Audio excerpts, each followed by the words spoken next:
अस्सलाम वालेकुम व्यूवर्स, कैसे हैं आप? उम्मीद है कि आप खैरियत से होंगे। आज के इस लेक्चर में हम बहुत ही इंपॉर्टेंट इंग्लिश स्ट्रक्चर डिस्कस कर लेंगे, जो कि है रन आउट ऑफ पेशेंस।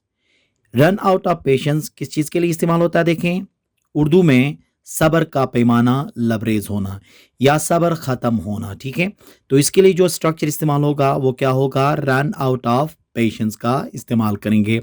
तो इसको अब हम एग्जाम्पल्स के ज़रिए समझेंगे। देखें ये किस तरह इस्तेमाल होता है।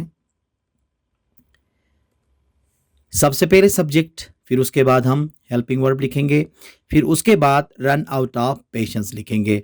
अब ये हेल्पिंग वर्ब जब चेंज होगा तो रन जो है वो अपना फॉर्म क्या कर लेगा? चेंज करता चला जाएगा। अगर पास्ट में आएगा तो ये फिर सेकंड फॉर्म में जाएगा। अगर ये प्रोग्रेसिव हो गया तो फिर ये रन को जो है वो आईएनजी फॉर्म में कन्वर्ट होता चला जाएगा। तो मतलब ये है कि जब हेल्पिंग वर्ब चेंज होगा तो रन क्या होगा? अपना फॉर्म चेंज करता चला जाएगा। जैसे कि देखें, उसका सब्र का पैमाना लबरेज हुआ और वो मीटिंग दरमियान में छोड़कर चला गया। तो इसका मतलब ये है कि उसने मीटिंग क्यों छोड़ी? क्योंकि उसका सब्र ख़त्म हो गया था या सब्र का पैमाना लबरेज हुआ था। तो अब इसका इंग्लिश ट्रांसलेशन क्या होगा? देखें, he ran out of patience and left the meeting halfway. He ran out of patience and left the meeting halfway. देखे ना, यहाँ पे क्या हो गया? He ran out. अब ये रेन जो है क्या है? वो सेकंड फॉर्म है, क्योंकि जो टेंस था वो माजी का था। अब इसी तरह देखें, इस मुसलसल शोर से मेरे सब्र का पैमाना लबरेज हो गया है। या हम इस तरह से भी कह सकते हैं कि इस मुसलसल शोर से मेरे सब्र ख़त्म हुआ है या मेरा सब्र ख़त्म हुआ है, ये भी हम कह सकते हैं। इसका ट्रांसलेशन होगा, देखें, I have run out of patience with this constant noise. I have run out of patience with this constant noise. देखे ना, इसमें भी क्या हो गया? सब्र का पैमाना लबरेज होने के लिए क्या इस्तेमाल किया? रन आउट ऑफ पेशेंस का इस्तेमाल किया। इसी तरह देखें, मेरा सब्र का पैमाना लबरेज हो रहा है, मतलब मेरा सब्र ख़त्म हो रहा है या मेरा सब्र जवाब दे रहा है। तो इसका ट्रांसलेशन क्या होगा? देखें, I am running out of patience. I am running out of patience. देखें, जी भर के ये कहने के लिए इंग्लिश में टू वंस हर्ट्स कंटेंट का इस्तेमाल होता है। टू वंस हर्ट्स कंटेंट, यहाँ पे वंस के जगह में क्या होगा? अगर वो है तो हीज हर्ट्स होगा, अगर मैं हूं तो क्या होगा? माई हर्ट्स होगा, अगर आप हैं तो यूर्स हर्ट्स। इसी तरह से ये क्या होगा? वंस की जगह में माई, यूर, हीज, हर, ये चीज़ें लग जाएंगी यहाँ पे। ठीक है, अब जैसे कि इसका फार्मूला बनेगा, पहले सेंटेंस फिर उसके बाद टू वंस हर्ट्स कंटेंट। अब मुख्तलिफ मिसालों के ज़रिए हम समझेंगे, जैसे कि आज मैं जी भर के फुटबॉल खेलूँगा। आज मैं जी भर के football खेलूँगा। Today I will play football to my heart's content. Today I will play football to my heart's content. अब यहाँ पे देखें, once की जगह में क्या लग गया? my, क्योंकि यहाँ मैं अपनी बात कर रहा हूँ। इसी तरह से देखें, उसने जी भर के खाना खाया। उसने जी भर के खाना खाया। He ate food to his heart's content. He ate food to his heart's content. यहाँ पे देखें, क्योंकि ही की बात हो रही थी तो once की जगह में his का इस्तेमाल हो गया। जी भर के बातें करो। जी भर के बातें करो। Gossip to your heart's content. Gossip to your heart's content. अब यहाँ पे देखें, शुरू में एक वर्ड भी लग सकता है, मतलब वर्ब की फर्स्ट फॉर्म भी लग सकती है। ठीक है, फिर उसके बाद to one's heart content को हम इस्तेमाल करेंगे। मैंने उसे जी भर के खेलने दिया। मैंने उसे जी भर के खेलने दिया। I let him play to his heart's content. I let him play to his heart's content. वो जी भर के बिरयानी नहीं खा सका। वो जी भर के बिरयानी नहीं खा सका। He could not eat biryani to his heart's content. He could not eat biryani to his heart's content. किसी से कम नहीं कहने के लिए इंग्लिश में नथिंग शॉर्ट ऑफ का इस्तेमाल कर लेते हैं। नथिंग शॉर्ट ऑफ का इस्तेमाल हम कब कर लेंगे? जब हम उर्दू में किसी से कम नहीं के अल्फाज इस्तेमाल करें, या ये वाला टर्म जब हम इस्तेमाल कर रहे होते हैं तो अंग्रेज़ी में जब ट्रांसलेट करेंगे तो नथिंग शॉर्ट ऑफ का इस्तेमाल करेंगे। इसका जो स्ट्रक्चर बनेगा कुछ इस तरह से बनेगा, देखें, सबसे पहले सब्जेक्ट, फिर उसके बाद हेल्पिंग वर्ड, फिर नथिंग शॉर्ट ऑफ के बाद ऑब्जेक्ट या अदर वर्ड। ठीक है, अब मिसाल के तौर पे देखें, ये खेल किसी मौत से कम नहीं, ये खेल किसी मौत से कम नहीं, तो इसका जो ट्रांसलेशन होगा इस तरह से होगा, देखें, this game is nothing short of death, this game is nothing short of death. ये मकान किसी महल से कम नहीं, ये मकान किसी महल से कम नहीं, this house is nothing short of palace, this house is nothing short of palace.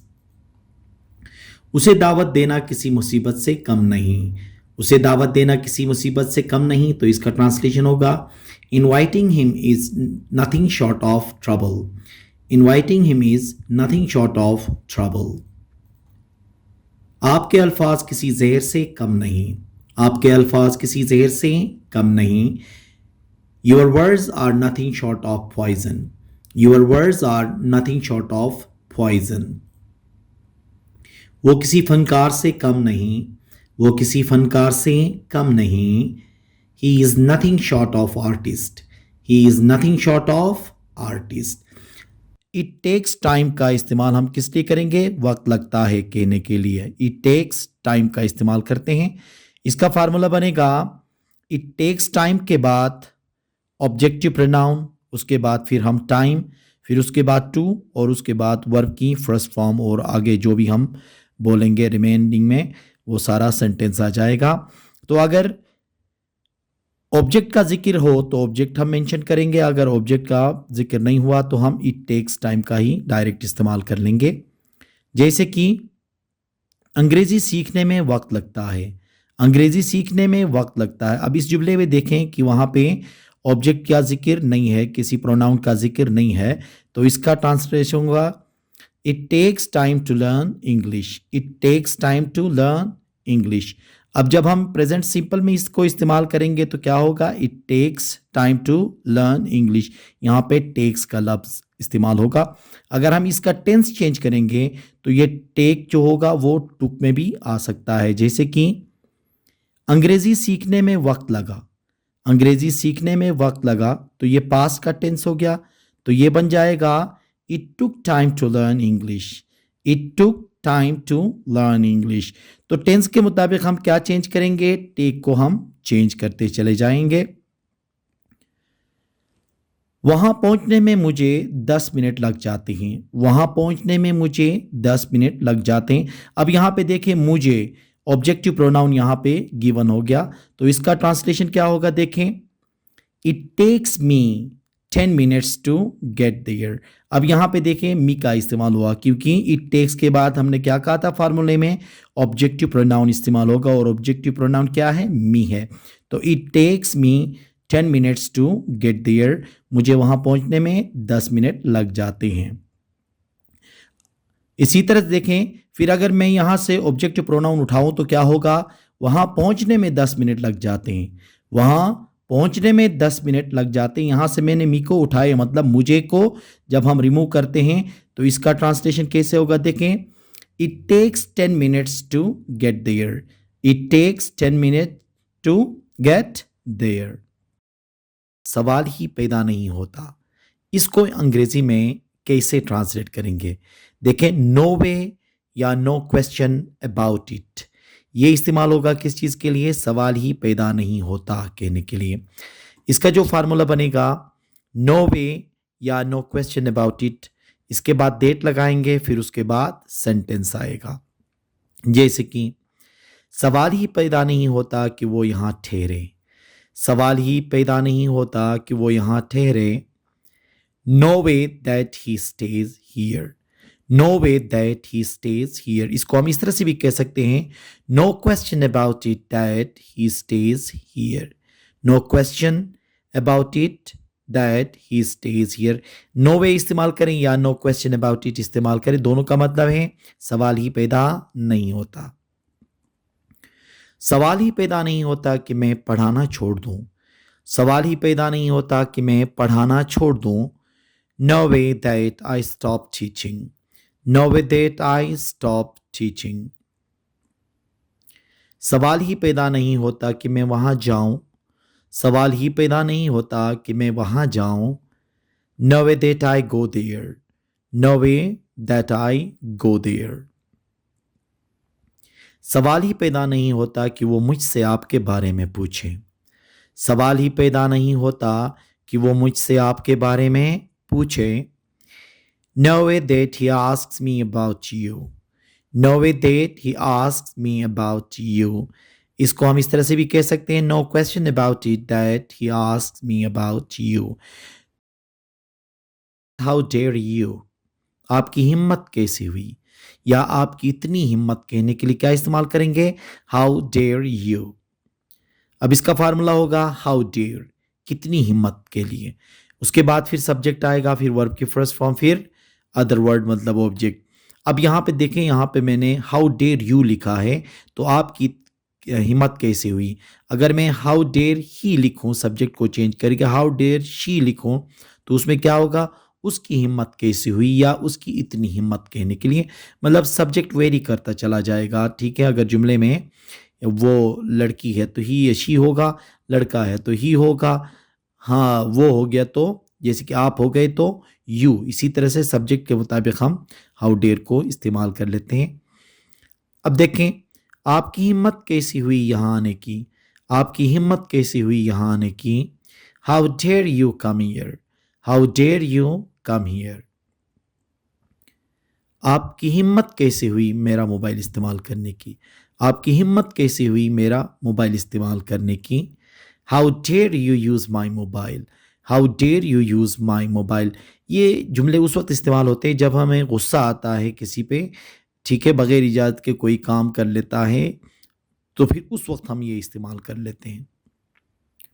आपकी हिम्मत कैसे हुई गाली देने की, आपकी हिम्मत कैसे हुई गाली देने की। How dare you abuse, how dare you abuse. आपकी हिम्मत कैसे हुई मेरे भाई से लड़ने की, आपकी हिम्मत कैसे हुई मेरे भाई से लड़ने की। How dare you fight with my brother. Pretend to be, इसका इस्तेमाल होता है दिखावा करना या ड्रामा करना।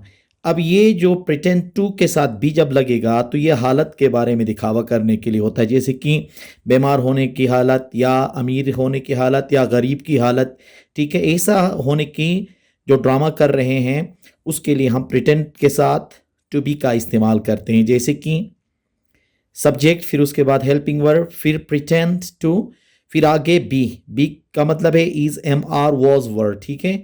उसके साथ फिर एडजेक्टिव का इस्तेमाल करेंगे। ये हालत के बारे में है, मतलब ऐसी हालत बंदे की होती नहीं है लेकिन वो ड्रामा कर रहा होता है, जैसे कि वो बीमार होने का दिखावा कर रहा है, या इसको हम इस तरह से भी कह सकते हैं कि वो बीमार होने का ड्रामा कर रहा है, मतलब एक्चुअली वो बीमार नहीं है लेकिन बीमार होने का ड्रामा कर रहा है। तो इसका होगा he is pretending to be ill, he is pretending to be ill. वो अमीर होने का दिखावा कर रहा है, या वो अमीर होने का ड्रामा कर रहा है। इसका होगा he is pretending to be rich, he is pretending to be rich। Aslam ने मसरूफ होने का दिखावा किया, या इसको हम इस तरह से भी कह सकते हैं असलम ने मसरूफ होने का ड्रामा किया। तो इसके लिए होगा Aslam pretended to be busy, Aslam pretended to be busy। देखें यहाँ पे pretend क्या हो गया, सेकंड फॉर्म लग गया। तो ये हम उस वक्त इस्तेमाल करते हैं टू के साथ बी का इस्तेमाल, मतलब हालत के बारे में। हालत मतलब ऐसी नहीं है लेकिन ऐसे ड्रामा हम कर रहे होते हैं कि ऐसी हालत है के। तो जब हम ये दिखावा किसी हालत की करें तो उसके साथ, उसके लिए क्या होगा, टू के साथ बी का इस्तेमाल होगा। अब अगर एक्शन के बारे में हम बात करें तो क्या होगा, देखें। अब उसके लिए क्या होगा, प्रिटेंड टू के बाद वर्ब की फर्स्ट फॉर्म इस्तेमाल होगी। यहाँ हालत की बात नहीं होगी बल्कि यहाँ एक्शन की बात होगी।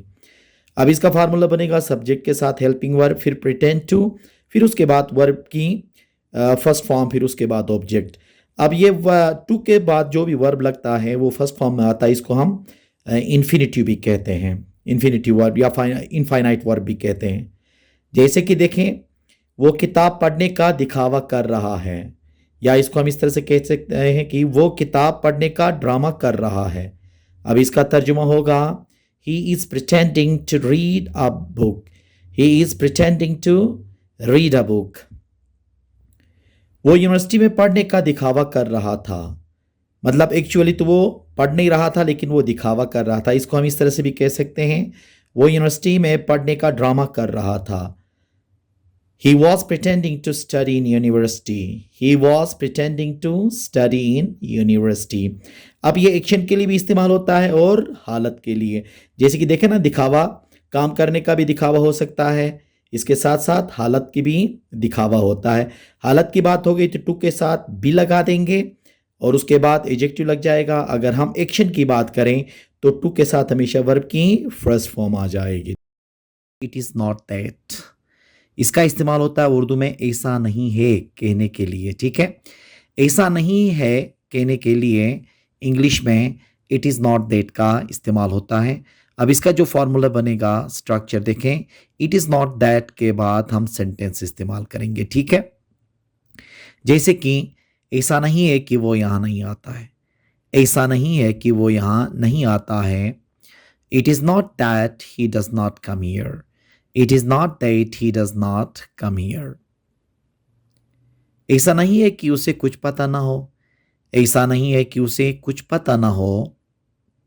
It is not that he does not know anything. It is not that he does not know anything. ऐसा नहीं है कि उसे एहसास नहीं होता, ऐसा नहीं है कि उसे एहसास नहीं होता। It is not that he does not feel. It is not that he does not feel. ऐसा नहीं है कि मैं उसे यहाँ दावत नहीं देता, ऐसा नहीं है कि मैं उसे यहाँ दावत नहीं देता। It is not that I don't invite him here. It is not that I don't invite him here. ले जाना, ले जाने के लिए क्या है? Take to, take to.